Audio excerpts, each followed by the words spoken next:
कहानी 2004 में शुरू होती है। कहानी महाराष्ट्र के पुणे शहर की है। पुणे में एक लड़की रहा करती थी जिसका नाम था अर्चना सांगले। अर्चना सांगले एक ठीक ठाक परिवार से पढ़ी लिखी लड़की। जब पढ़ाई पूरी तो घर वालों ने लड़के की तलाश शुरू की। एक अच्छा खासा नौकरी पेशा लड़का उन्हें नजर आया। रिश्ते की बात चली, दोनों घरों की सहमति थी और इसके बाद अर्चना की शादी कर दी जाती है। अब अर्चना अपने मायके से ससुराल पहुंच गई। सब कुछ ठीक था शुरुआत में, हनीमून पीरियड खत्म होता है। धीरे धीरे अब सच्चाई सामने आती है। मियाँ बीवी में बनती नहीं है। अर्चना और उसके शौहर में बहुत सारी चीज़ें थी, बहुत सारी बातें थी। मिजाज एक दूसरे से नहीं मिलते थे, राय एक दूसरे से नहीं मिलती थी।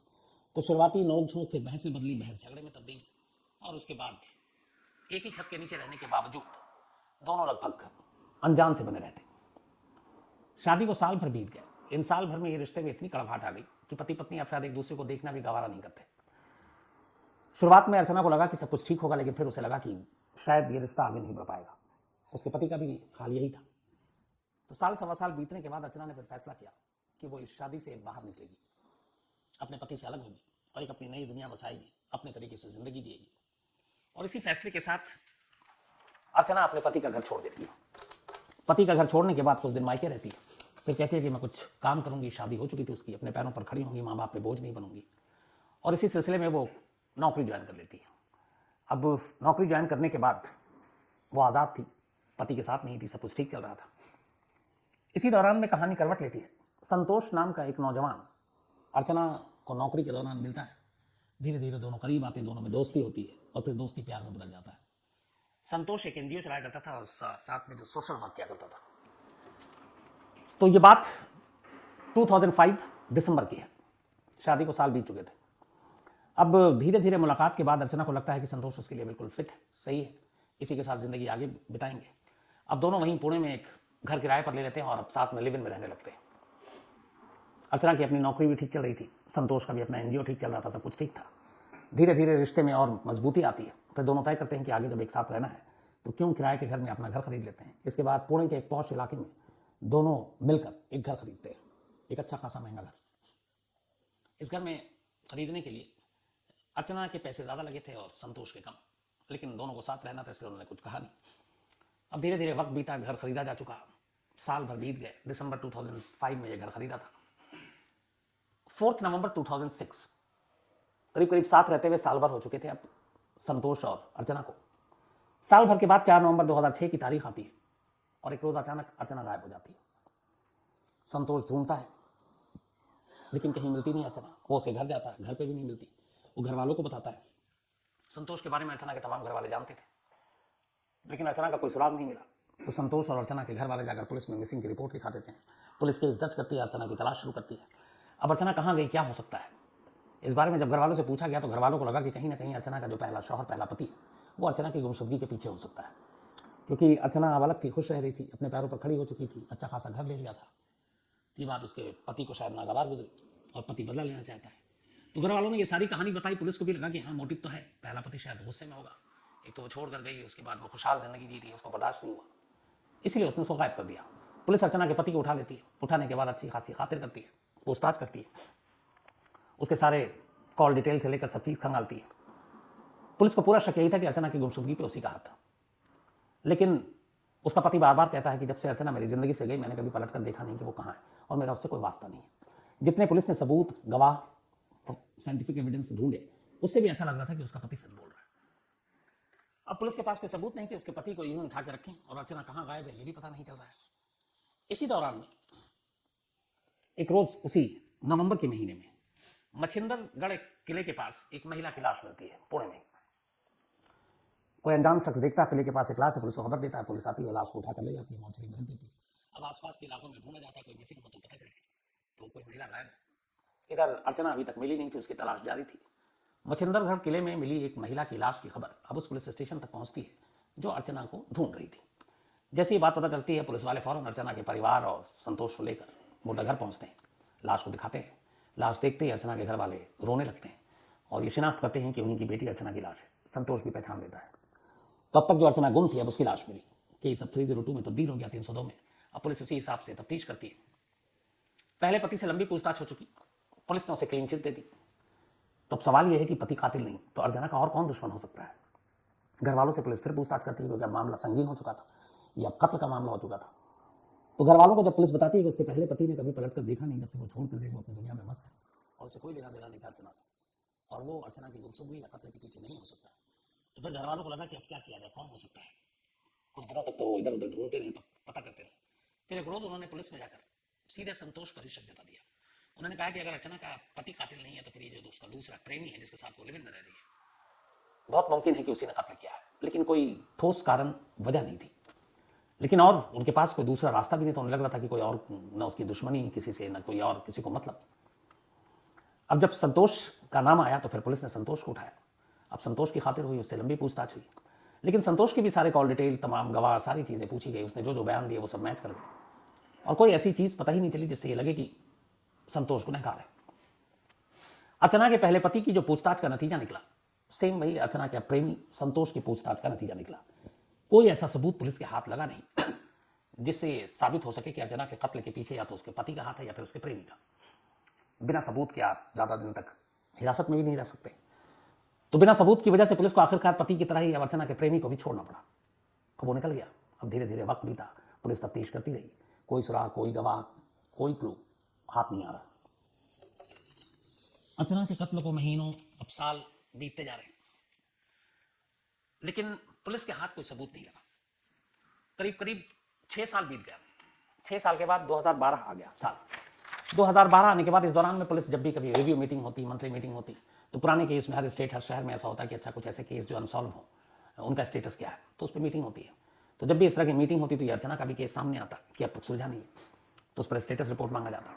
अब चूंकि सस्पेक्टेड 2 ही थे, अर्चना का पति और उसका प्रेमी, तो उन दोनों के बारे में भी कुछ मुखबिरों के जरिए खबरें निकालती पुलिस, लेकिन कोई फायदा नहीं हो रहा था।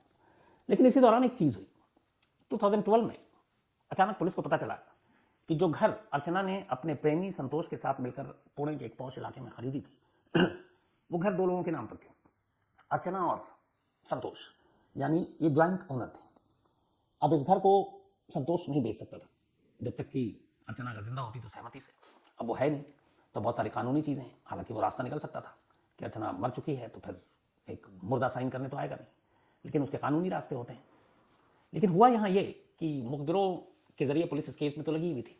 2012 में पता चला कि अचानक उस घर को, जिस घर को अर्चना और संतोष ने खरीदा था, वो ट्रांसफर हो गया संतोष के नाम पर। और ये ट्रांसफर किसी और ने नहीं किया, खुद अर्चना ने किया। अर्चना ने बाकायदा कानूनी पन्नों पर ये दस्तखत किया और कहा कि ये जो प्रॉपर्टी है ये पूरी तरह से मैं संतोष के हवाले कर रही हूँ, मेरा इसमें कोई दखल नहीं। तो एक प्रॉपर्टी, अब ये पुलिस की इन्वेस्टिगेशन में सारी चीज़ थी शुरू में कि ये घर लिया, दोनों ने मिलकर लिया, दोनों ने बराबर पैसे दिए, इसमें अर्चना के पैसे ज़्यादा थे। इवन अर्चना के घर वालों को ये बात मालूम थी, लेकिन ज्वाइंट ओनर थे दोनों, मालिक दोनों बराबर थे। अब लेकिन अर्चना की मौत के 6 साल के बाद अचानक ये पता चल रहा है कि वो घर अर्चना ने संतोष के नाम पर ही कर दिया और अपने आप को मालिकाना हक से हटा लिया। अब एक मुर्दा 6 साल बाद जिंदा हो और उसके बाद वो साइन करे कानूनी पन्नों पर, रजिस्ट्री के पेपर पर, तो बात अजीब लगती है। अब इसमें एक ही चीज़ निकल कर आता है कि या तो फिर अर्चना जिंदा है, मौत का नाटक किया। अब पुलिस को भी लगता है ये क्या है, मामला क्या है। पुलिस तफ्तीश करती है। अब यहाँ पर भी तफ्तीश ऐसी होती है कि एक मर्डर और एक प्रॉपर्टी के केसेस को आमतौर पर हमारे यहाँ बड़े हल्के तरीके से लिया जाता है। ठीक है, जांच होगी, पन्ने देखेंगे, इतने सारे दस्तावेज, ये स्टैम्प, वो साइन, किसके नाम पे, पुराना मालिक मकान कौन है, तो नया कौन है, जमीन किसकी है, रजिस्ट्री किसके नाम पर है, फ्री होल्ड है, बहुत सारी चीज़ें हैं जो जमीन जायदाद के चक्करों में पड़ते हैं, उन्हें बेहतर पता होगा। तो खैर 2012 में, बल्कि 6 फरवरी 2012 को ये मकान संतोष के नाम पर हुआ। अब पता चला, परिवार वालों ने भी कहा कि ये क्या है और कैसे ये हक मिल गया उसको, और कैसे अर्चना जो 6 साल पहले ही, बल्कि कानून की किताबों में भी मर चुकी है क्योंकि एफआईआर दर्ज है, वो कैसे दस्तखत कर सकती है। पुलिस को भी लगा, लेकिन 12 में ये मामला सामने आया 6 फरवरी को। इसके बाद पुलिस जांच करती रहती है। अंदाजा लगाइए, 12 से 17 आ गया 2017, 5 साल बीत गए ये पहली को बूझने में कि एक मुर्दा अर्चना जिंदा बनकर कैसे एक प्रॉपर्टी के पेपर पर साइन कर सकती है। इस दौरान में फिर पुलिस ने उस वक्त जब ये बात आई कि प्रॉपर्टी का नाम होता है, संतोष को उठाया था, पूछताछ की थी। संतोष ने कहा कि जो भी उसने अपने बयान दी, सबूत कुछ था नहीं, तो प्रॉपर्टी का केस आ गया, कत्ल का अलग, फिर उसको छोड़ दिया। 2017 आ गया। 17 जनवरी 2017 की तारीख थी। पुलिस को एक जानकारी मिली मुखबिरों से। पता चला कि जिस पेपर पर साइन करवाया संतोष ने और जो प्रॉपर्टी उसने अपने नाम करा ली, जो कि ज्वाइंट होल्डर थे, वो अर्चना ने साइन नहीं किए। अर्चना नाम की एक, जो अर्चना का पूरा असली नाम था, अर्चना सांगले, अर्चना सांगले के नाम पर उसने एक अपनी महिला मित्र को तैयार किया। बाकायदा अर्चना सांगले के नाम पर सारे डॉक्यूमेंट्स बनाए फेक, सारे उसके आईडी, सारे उसके आधार से लेके जितनी भी चीज़ें।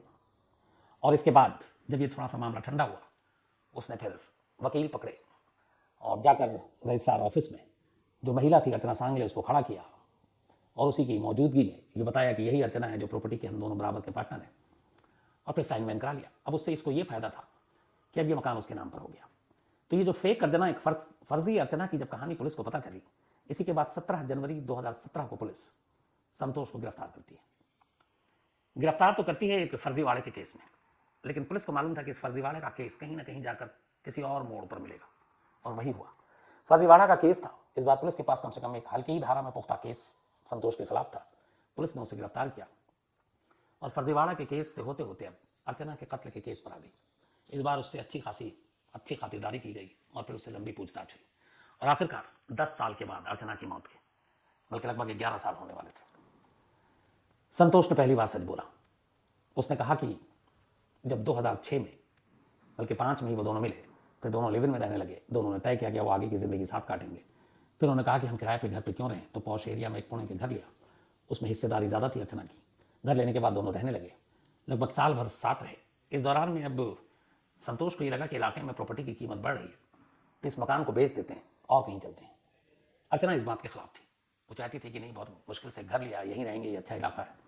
लेकिन संतोष को पैसे चाहिए थे, और उसे ये भी पता था कि इस मकान में ज़्यादा हिस्सेदारी अर्चना की है, तो बेचने से थोड़ा पैसे ज़्यादा मिलेंगे। अर्चना इस बात को मानती नहीं थी। इस चीज़ को लेकर दोनों में अब झगड़ा शुरू हो गया, वो प्यार मोहब्बत से भावा हो गई, और आखिरकार नवंबर 2006 में एक रोज़ घुमाने के बहाने संतोष अर्चना को बाहर ले जाता है। फिर वापसी में जब वो लौट रहा होता पुणे, तब पुणे पहुंचने से पहले ही वो अर्चना का गला घोट देता है, और गला घोटने के बाद मछिंद्रगढ़ किले के पास अर्चना की लाश को फेंक कर वापस उसी घर में आ जाता है जिस घर के लिए ये झगड़ा हुआ था, और फिर आराम से उस घर में रहने लगता है। पुलिस के साथ उसकी तलाश करता है, ढूंढता है। कत्ल उसने किया था इसी प्रॉपर्टी के चक्कर में, कत्ल कर दिया, एक्सेप्ट कर लिया। अब फिर पुलिस ने उसके बाद उसकी पूरी कुंडली खोली, तो पता चला दरअसल वो एनजीओ के नाम पर इसी तरह के धंधे किया करता, एनजीओ के नाम पर वो जिसमें पड़ोसी के धंधे करता, एनजीओ के नाम पर वो लोगों को बेवकूफ़ बनाता, पैसे हटता। और अर्चना के साथ भी उसने यही किया। उसने उससे एक घर खरीदवाया, कुछ पैसे खुद डाले, बाकी अर्चना से डरवाए। अब ये था कि इस घर को बेचेंगे और वो पैसे हड़प लेंगे। अर्चना तैयार नहीं थी, उसे लगा कि ये मानेगी नहीं, तो रास्ते से हटा दो तो पूरा ही घर उसका हो जाएगा, और इस तरीके से उसने उसका कत्ल कर दिया। और शक के घेरे में बेचारा खामखा जो उसका बेकसूर पति था वो आया, कुछ दिन पुलिस की हिरासत में भी रहा, अच्छी खासी पिटाई भी हुई, लेकिन कातिल पति नहीं बल्कि प्रेमी निकला। लेकिन फिर भी 10-11 साल लग गए इसमें। इसके बाद ये सोचिए कि ये प्रॉपर्टी वाली बात